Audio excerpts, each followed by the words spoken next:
오늘은 광복기념주일입니다. 이번 주 목요일이 광복절이죠. 올해로 1945년에 우리나라가 일제 식민지에서 해방이 되고 나라를 찾은 지 74도를 맞이합니다. 해방이 되고 혼란스러운 가운데 불과 5년이 지나서 6.25 전쟁이 터지고 말았죠. 3년 동안이나 이 땅은 전쟁의 불지옥이었습니다. 세계 최고의 강대국들, 미국, 중국, 소련까지 참전한 세계적인 3차 대전이 될 뻔했던 그런 전쟁이었죠. 우리나라는 완전히 폐허가 됐습니다. 전쟁 끝난 뒤 우리나라는 세계에서 제일 가난하고 못 사는 나라가 되었습니다. 그런데 수많은 어려움을 겪으면서 오늘에 이르기까지 우리 민족은 참 힘을 모아서 지혜롭게 모든 위기를 극복하고 참 우리가 보는 것 같은 이런 번영의 자리까지 온 거죠. 거기에는 그래서 우리의 노력도 있겠지만 하나님의 놀라운 축복이 숨겨져 있는 것입니다. 이 나라를 사랑하시는 하나님의 손길이 없었다면 어떻게 오늘 우리가 이 세상 수많은 나라 가운데 유일하게 원조 않는 나라, 가난한 나라에서 이렇게 원조하는 나라, 잘 사는 나라로 바뀔 수 있었겠습니까? 유일한 거거든요.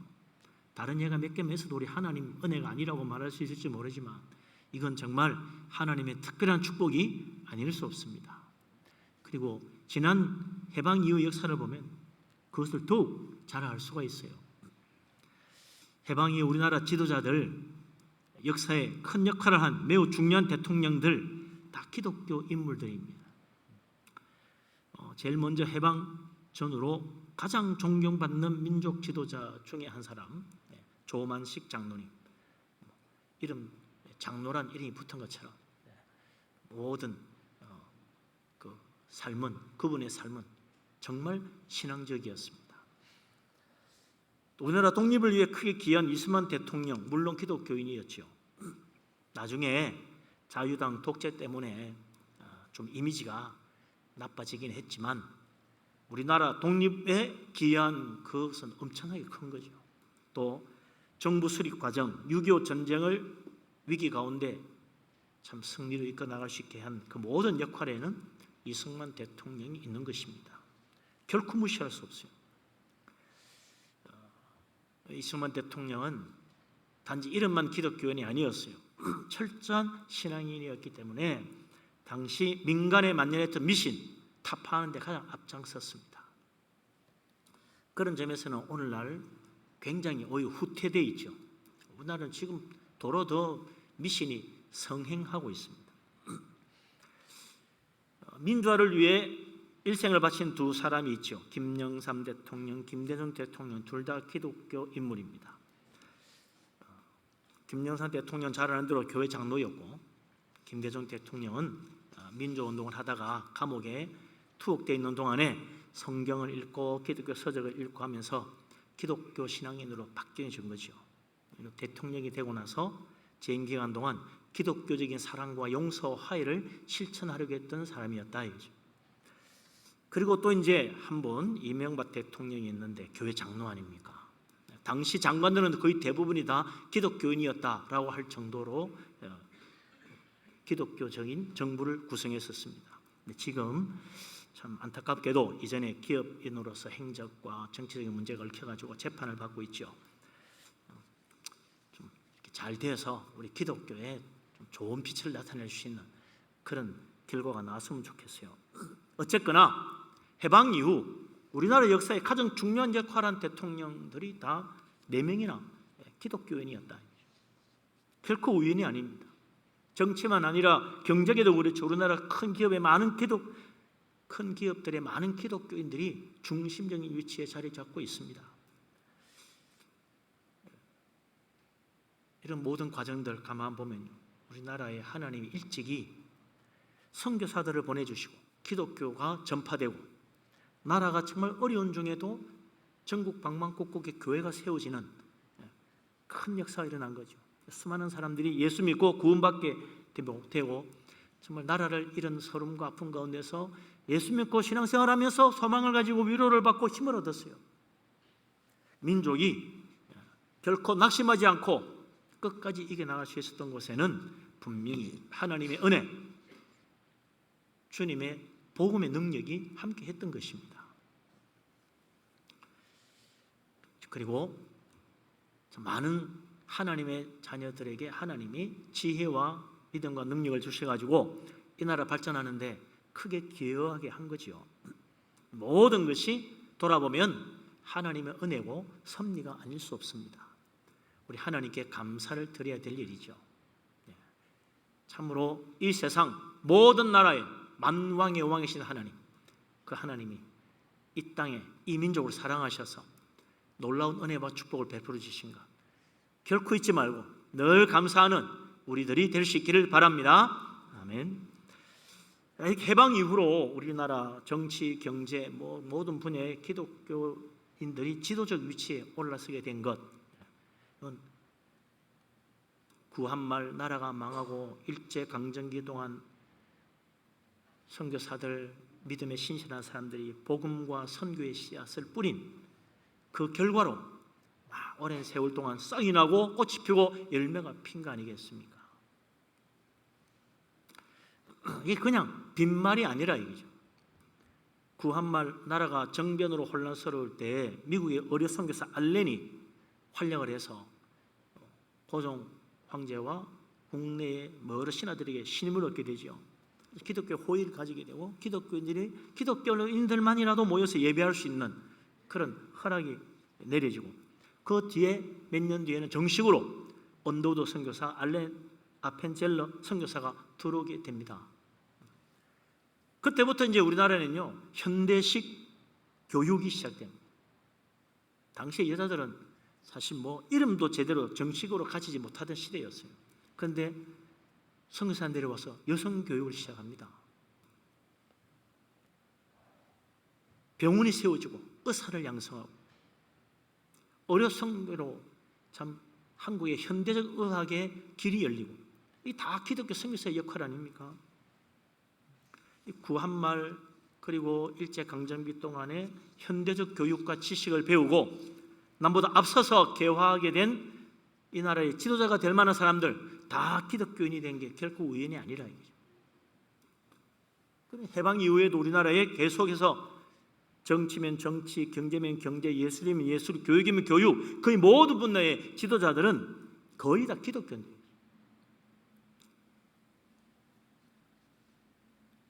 그러니 해방 이후 이 나라가 6.25 전쟁에 큰 어려움을 겪고 가난해서 이렇게 나라가 발전하고 성장하게 된 데는 기독교인들의 역할, 이 나라를 이끌어온 기독교 지도자들의 역할이 컸다 이거죠.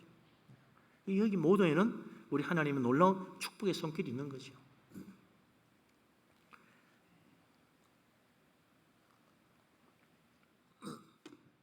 한국 교회가 그저 이 나라의 지도자만 키워내느냐, 그게 아닙니다.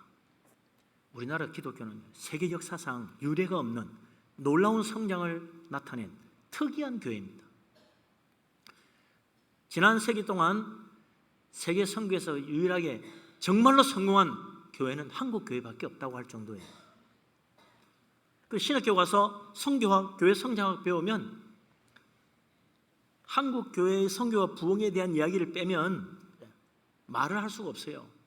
선교학도 교회 성장학도 말이 안 될 정도로 한국 교회의 성장과 선교 이야기는 모든 선교학과 교회 성장학의 기본이고 중심이라는 거예요. 지금 세계 초강대국이 어느 나라입니까? 참 놀랍게도요, 미국, 중국, 일본입니다. 다 우리 옆에 있는 나라들이에요. 그런데 기독교적으로 말하면 달라집니다. 미국 다음에는 당연히 대한민국이라는 거죠. 이 조그만 한반도 반쪽짜리 나라가 무슨 힘이 있겠나 싶지만 놀랍게도 현재 세계 기독교의 중심은 미국이 첫째고 둘째가 한국입니다. 군사, 경제, 정책으로 미국이 단연 1등이죠. 그런 면에서 보면 중국, 일본, 그 다음 우리나라이라고 하지만 사실 미국과 격차가 커요. 1등, 2등 사이가 뭐 몇 배 이상 나니까. 그러나 기독교적으로 미국 다음 우리나라인데 교세로 보나 선교로 보나 한국이 미국에 크게 뒤지지 않아요. 이게 얼마나 놀라운 일입니까? 국력으로 하면 우리나라와 미국은 하늘과 땅 차이인데 영적으로 기독교적으로 보면 우리나라는 미국 거의 다 따라가고 있는 거예요. 미국 버금간다 이거죠. 이게 결코 우연이 아닙니다. 하나님이 이 나라에 얼마나 큰 은혜를 부어주셨냐 상상할 수 없는 거예요.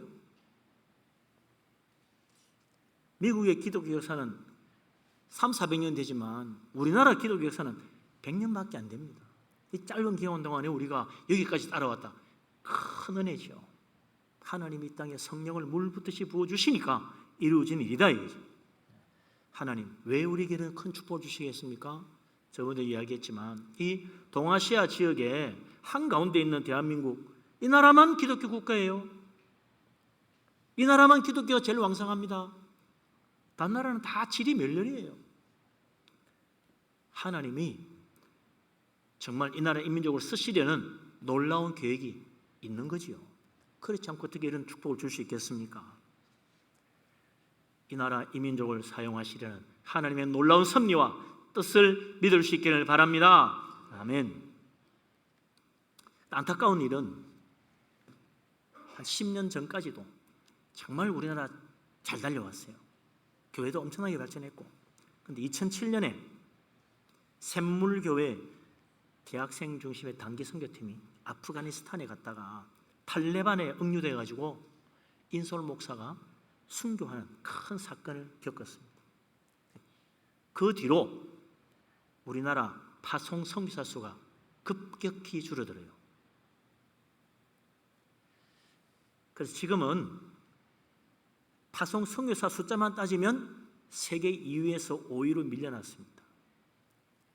참 안타까운 일이죠. 10년쯤 지나면서 좀 다시 선교사님 수가 증가세를 보이긴 하는데 미미합니다. 좀 잘 됐으면 좋겠어요. 다시 이전처럼 우리가 힘을 내야 되는데, 묘하게도 선교사 숫자가 줄어드는 것과 함께 교세도 약해지고 있습니다. 기도해야 될 일이죠. 그러더니 이제 10년쯤 지나고 나서 우리나라가 지금 경제적으로 큰 어려움을 겪고 있잖아요. 한 달 전 일본의 아베 정권이 우리나라에 수출 제한 조치하면서 우리나라 지금 큰 혼란에 빠졌습니다. 우리나라 핵심 산업인 반도체를 규제하니까 이게 온 나라가 지금 혼란스럽죠. 온 나라 깜짝 놀래가지고 온 국민이 지금 강력하게 저항을 하지만 이거 정말 이겨낼 수 있을까? 쉽지 않은 일입니다. 이렇게 된 데는 민주 세력, 보수 세력 사이에 견해차도 크고 우리나라 정부, 일본 정부 사이에 서로 잘잘못에 대한 서로 견해가 다르지만 하여튼 그건 접어놓고 문제는 지금 이 수한 상황을 과연 잘 헤쳐나갈 수 있느냐? 그거예요. 우리가 정말 이겨나갈 수 있겠나? 다시는 또 이런 일을 안 당할 수 있겠나? 말이 쉬워서 그냥 우리가 몇 달만 하면, 몇 년만 하면 일본 따라잡는다고 하지만 그 말처럼 쉬운 게 아닙니다. 당장 불매운동 효과 있는 것 같아도 임치 처방이죠. 임치 처방이고 정말 첨단 회의, 첨단 기술, 첨단 과학이 일본 따라가는 문제는 장관 회의에서 결정한다고 뚝딱 2~3년 내로 되는 게 아니거든요. 그동안 우리나라 기초과학에 투자 하나도 안 했어요. 그 방면에 세계적인 과학자가 한 명도 없잖아요. 일본 경제력이 우리나라 3배인데 그것까지 우리나라 이기기 힘들어요. 왜 저리 큰 소리 칠까? 그게 있습니다. 왜냐하면 일본은요, 태평양 전쟁에 패전하고 그 어려운데 불과 3~4년 만에 노벨 물리학상 받는 일본 물리학자가 나왔습니다. 그때부터 오늘까지, 작년까지 노벨 과학상 받은 일본 과학자가 20명이 넘어요. 노벨 화학상 받은 일본 과학자 7명, 노벨 의학상 받은 의학자가 5명, 노벨 물리학상 받은 일본 과학자가 9명. 그동안 우리나라는 1명도 없습니다. 이게 현실이에요. 일본이 왜 큰 소리 치겠어요? 믿는 구석이 있는 거죠. 대통령이 이걸 경제 침략, 경제 전쟁이라고 말하지만 사실 잘 보면요, 이건 그게 아닙니다. 과학 기술 전쟁이에요. 그것 가지고 우리를 지금 큰소리 치고 밀어붙이는 겁니다. 3대 1의 경제력으로 싸워 이길 수는 없죠. 기초과학으로 보면 노벨상만 따져서 21대 뻥이요. 절대로 불리한, 이길 수 없는 전쟁입니다. 우리가 그냥 이거 뭐 불매운동 한 번으로 일본 이긴다 착각하면 큰일 납니다. 이 과학자들은 걱정하고 있어요. 야, 이거 뭐 10년, 20년, 아니 우리보다 70년 써서 노벨 물리학상 받은 나라인데 우리가 지금부터 열심히 따라가도 100년 걸린다는 말이 결국 거짓말이 아니다 이거죠. 그러니 정말 이번 기회에 우리가 각성을 해가지고 정치적으로 독립은 70년 전에 했지만 이제 정말 경제적으로나 과학기술적으로나 우리나라 독립해야 됩니다. 그러려면 모르죠. 정부에서 정말 이번 기회에 그런 생각을 가지고 제대로 정책 세워서 한 10년 안에 우리나라에도 노벨 물리학상 받는 사람 한 사람 나온다 그러면 한두 명만 나와도 성공했다, 참 공이 있다 생각했지만 그거 못한다면 정말 무책임한 거예요. 무능력한 거고. 계획 정말 잘 세워야죠. 싸움 붙여놓고 어떻게 하겠어요? 제대로 해야지. 이 어려운 싸움, 야 이건 뭐 100년 돼도 어렵겠네, 굴복하자, 무릎 꿇을 수밖에 없다, 그럴 수는 또 없잖아요. 근데 참 놀랍게도 성경에 보면 절대로 이길 수 없는 싸움 이긴 이야기가 너무나 많습니다. 수적으로 절대 열세인데 누가 봐도 이건 분명히 지는 전쟁인데 정반대의 결과가 나온 일들이 성경에 생각 밖으로 여럿 나와요. 어떻게 그런 일이 있나? 잘 아는데 사사기 7장에 나오는 기드온과 300용사, 바닷가에 모래알보다 많은 미디안 군대를 물리치고 승리한 전쟁, 대표적인 사건이죠. 역대기야 20장에 나오는 여호사밧 왕이 유다 백성들과 함께 모압과 암몬의 그 연합 대군을 드고와 들판에서 물리치고 승리한 전쟁, 똑같은 사건입니다. 절대로 이길 수 없는 전쟁인데 승리한 거예요. 어떻게 그런 일이 일어났습니까? 하나님 의지하는 믿음 하나 가지고 간 거예요. 하나님 믿고 하나님 말씀 붙들고 믿음으로 나간 거예요. 그 하나님이 도와주셔서 승리한 거지 인간의 능력, 인간의 지혜, 인간의 실력으로 이긴 게 아니었다 이거죠. 하나님은 전능하시잖아요. 우리 하나님은 인간의 능력 수만 배, 수천 배의 능력을 가지고 계십니다. 하나님 믿고 하나님 의지하면, 하나님이 도와주시면 절대적으로 불리한 상황 속에서도 이기게 하나님 도와주신다 이거죠. 옛날 이야기가 아니라 오늘도 우리 하나님 믿고 하나님 의지할 때 하나님 이 나라 버리지 아니하시고 도와주시고 함께 하셔서 승리의 길을 이끌어 주시도록 우리가 기도해야 될 것입니다. 하나님 믿고 하나님 붙들고 기도하는 이 나라의 민족 될 수 있기를 주의 이름으로 축원합니다. 아멘. 오늘 우리가 읽은 이 성경 말씀도 그래요.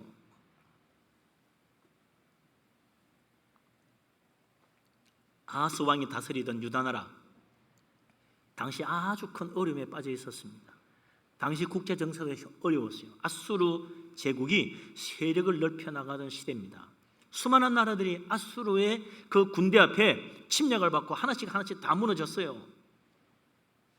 그래서 불안을 느낀 이 북왕국 이스라엘, 그 옆에 있는 아랍 나라들 연합 전선을 이루었어요. 아수르를 대항하자.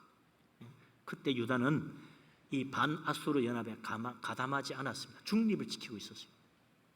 그러니까 북왕국 이스라엘 아랍 나라가 자기들의 연합 전선에 가담하지 않는 이 유다의 군대를 보내가지고 굴복시키고 억지로라도 가담시키려고 했다 이거죠. 아수르의 군대를 막기 전에 먼저 북왕국 이스라엘과 아람의 군대, 연합 군대부터 막아야 될 판이라. 그런데 당시 유다는요 자그마한 나라였습니다. 북왕국이나 아람에 비하면 아주 약한 나라였어요. 이길 수 없는 전쟁입니다. 아하스 왕은 얼마나 걱정이 되는지, 저기 쳐들어오는데 무슨 성벽이나 제대로 안전한지 돌아보고, 전쟁에서 제일 중요한 게 뭡니까? 뭐 식량도 중요해요. 물자도 중요하고 물이 제일 우선이니까 제 물길을 보러가 나왔습니다. 그래서 이 하나님이 이사야 선지자에게 말합니다. 왕의 행적은 비밀이잖아요. 하나님 일러주는 거예요. 3절에 보니까 너는 내 아들 스알랴숲을 데리고 예루살렘 성 안에 있는 윗못 수도 끝 세탁자의 밭 큰 길에 가라. 그럼 아하스왕을 만날 수 있을 것이다. 그래서 그거 찾아간 거죠. 그러니까 아하스왕이 과연 거기에 있습니다. 거기 뭐예요? 윗못 수도 끝 식수원을 보러 간 거예요. 왕이 전쟁이 나도 물이 괜찮나 본 거죠. 하나님 말씀대로 아하스 왕에게 이사야 선지자가 하나님 말씀을 선포합니다. 한번 같이 한번 읽어봅시다. 4절부터 7절 말씀 다시 한번 읽겠습니다. 4절부터 7절 같이 읽습니다. 그에게 이르기를 너는 삼가며 조용하라. 르신과 아람과 르말리아의 아들이 심히 노할지라도 이들은 연기나는 두 부직갱이 그릇터기에 불과하니 두려워하지 말며 낙심하지 말라. 아람과 에브라임과 르말리아의 아들이 악한 깨로 너를 대적하여 이르기를 우리가 올라가 유다를 쳐서 그것을 쓰러뜨리고 우리를 위하여 그것을 무너뜨리고 다브엘의 아들을 그 중에 세워 왕으로 삼자 하였으나 주 여호와의 말씀이 그 일은 서지 못하며 이루지 못하리라. 아멘. 조금 복잡한 말 같지만 간단합니다. 르신은 아람의 왕이에요. 르신 왕과 그가 이끄는 아람 군대, 그리고 르말리아의 아들은 베가라는 사람인데 당시 북왕국 이스라엘의 왕이었습니다. 르신 왕과 르말리아의 아들 베가 왕이 지금 유다에 대하여 분노하며 전쟁을 일으키고 군사를 이끌고 쳐들어오려고 하지만 이들은 이미 불이 꺼지고 연기만 펄펄 나는 부식갱이 그릇터기 조각밖에 안 된다. 아무 걱정하지 말고 두려워하지 마라. 아람과 에브라임 두 나라, 르신 왕과 르말리아의 아들 이 베가 왕이 악한 꾀로 너를 대적하고 너를 물리치려고 하지만 무서워하지 말라는 거예요. 그들이 말하기를 우리가 올라가서 유다를 치고 우리를 위하여 그것을 무너뜨리고 우리 말 안 듣는 저 아하스 왕을 패하고 우리 말 잘 들어줄 다브엘의 아들을 왕으로 세워서 우리 마음대로 조정하자. 그렇게 스스로 왔다는 거예요. 하나님 말씀합니다. 주 여호와의 말씀이 그 일이 서지 못하며 이루어지지 못하리라. 하나님이 아니라면 아닌 거예요. 아무리 두 나라가 힘을 합쳐도 하나님이 아니라면 아닌 거예요. 두 나라가 지금 힘을 합치고 일어섰지만 이미 불이 꺼지고 연기만 나는 부식갱이에 불과하다. 걱정하지 말라는 거예요. 가만 들어보면요, 어찌 우리나라 지금 상황 비슷한 이야기 같다 그런 생각이 들잖아요. 정치적인만 아닙니다. 종교적으로도 그랬어요. 당시 유다는 여호와 하나님 섬기는 신앙이 분명했습니다. 오직 하나님만 섬겼어요. 그러나 아람은 우상 숭배하는 나라예요. 북왕국 이스라엘도 신앙적으로 타락해서 여호와 하나님 버리고 온갖 우상 숭배에 빠져 있었습니다. 군사적으로 보나 경제적으로 보나 힘으로 보나 유다가 절대 열세고 이길 수 없는 전쟁이지만 신앙적으로 보면 하나님에 대한 신앙이 철저했던 영적 강국이 유다였다. 결과는 무엇입니까? 우상 숭배한 두 나라는 정말 멸망을 당하고 세상에서 사라졌지만 영적 강국인 유다는 살아남았어요. 멸망하지 않았다 이거죠. 승리한 거예요. 전쟁은 군사력, 경제력, 기술력으로만 이루어지는 게 아닙니다. 여기에는 반드시 영적인 힘이 있다는 걸 알아야 돼요. 어떤 전쟁도 영적인 믿음의 역할이 있는 것입니다. 거기에는 하나님이 역사하시고 하나님이 도와주시니까 전혀 뜻밖의 결과가 나오는 거예요. 마지막 7절 말씀, 9절 말씀, 하나님 말씀 다시 한번 읽어보십시오. 9절 같이 읽겠습니다. 에브라임의 머리는 사마리아요 사마리아의 머리는 르말리아의 아들이니라. 만일 너희가 굳게 믿지 아니하면 너희는 굳게 서지 못하리라 하시니라. 아멘.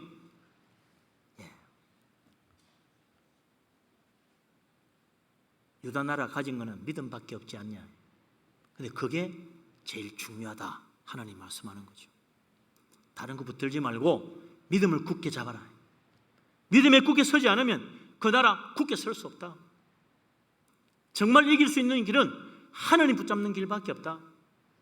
믿음으로 하나님 안에서 굳게 서는 나라가 되어라. 그러면 하나님이 세상적으로 승리하도록 만들어 주실 거라는 거예요. 이런 이야기하면 그래요. 믿음하고 전쟁하고 무슨 상관입니까? 그렇게 이야기합니다.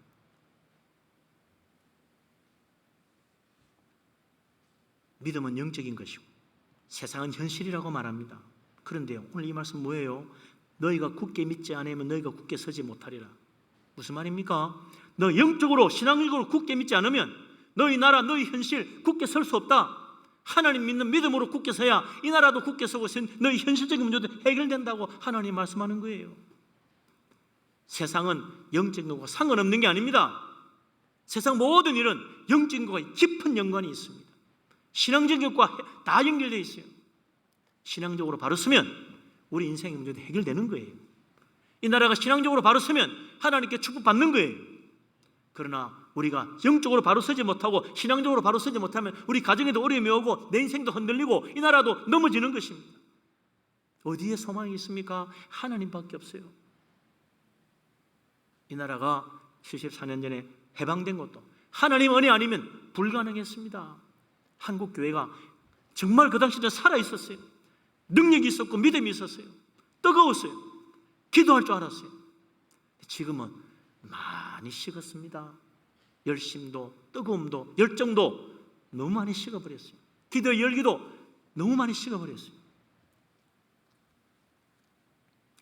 새롭게 우리가 믿음에 굳게 서야 돼요. 믿음으로 굳게 일어나야 됩니다. 그러지 않으면 이 나라 결코 굳게 설 수 없습니다. 세상적인 모든 일은, 우리의 현실은 영적인 믿음과 뗄래야 뗄 수 없는 연결고리로 붙어있다는 사실을 깨달아야 됩니다. 하나님의 말씀이에요. 굳게 믿지 않으면 굳게 서지 못한다는 말씀. 무엇을 굳게 믿으면, 영적으로 신앙적으로 굳게 믿지 않으면 무엇이 굳게 서지 못하여 이 나라가, 우리의 현실이, 우리 앞에 당면한 당장의 문제가 결코 제대로 해결되지 못하고 무너질 수밖에 없다는 말 아닙니까? 진정한 승리는 믿음에서부터 시작하는 것입니다. 우리가 어떻게 일본을 이기겠어요? 현실적으로는요 힘듭니다. 그러나 영적으로는 달라요. 하나님 보실 때는 다르다는 것입니다. 우리나라는 세상 어디에 내놔도 자신 있는 게 하나 있어요. 그게 뭡니까? 영적 강국이라는 거예요. 미국 다음은 영적 강국입니다. 하나님이 기뻐하시는 믿음의 나라입니다. 누구보다도 열심히 그래도 신앙생활하고 옛날보다 많이 식었다 하지만 그래도 세계 두 번째 가는 기도의 열기, 전도의 열기, 헌신의 열기, 성교 열기 살아있는 나라예요. 아직까지 완전히 꺼지지 않았어요. 하나님이 미신 믿는 나라 도와주겠습니까? 기독교 박해하는 나라를 세워주겠습니까? 하나님이 이 나라에 이를 지금까지 축복하신 것만 봐도 왜 하나님이 이 나라 버리지 않으시고 축복하셨겠어요? 영적인 강국으로 하나님이 세우시고 말세에 쓰실 계획이 있기 때문입니다. 하나님 믿으시기 바랍니다. 하나님을 굳게 믿고 주님 의지하고 믿음으로 나아가서 우리 하나님 이 나라 버리지 아니하시고 반드시 축복하셔서 이 위기를 벗어나서 앞으로 정말 이 온 세계에 하나님의 영광 돌릴 수 있는 축복된 나라, 축복된 민족 될 수 있기를 주의 이름으로 축원합니다. 우리나라만 아니라 우리 가정도, 우리 자녀들도, 우리 인생도 믿음으로 굳게 서고 하나님 굳게 붙잡아서 모든 문제가 은혜 가운데 흔들리지 않고 더욱 굳게 서는 축복 받으시기를 주의 이름으로 축원합니다. 아멘. 기도합니다.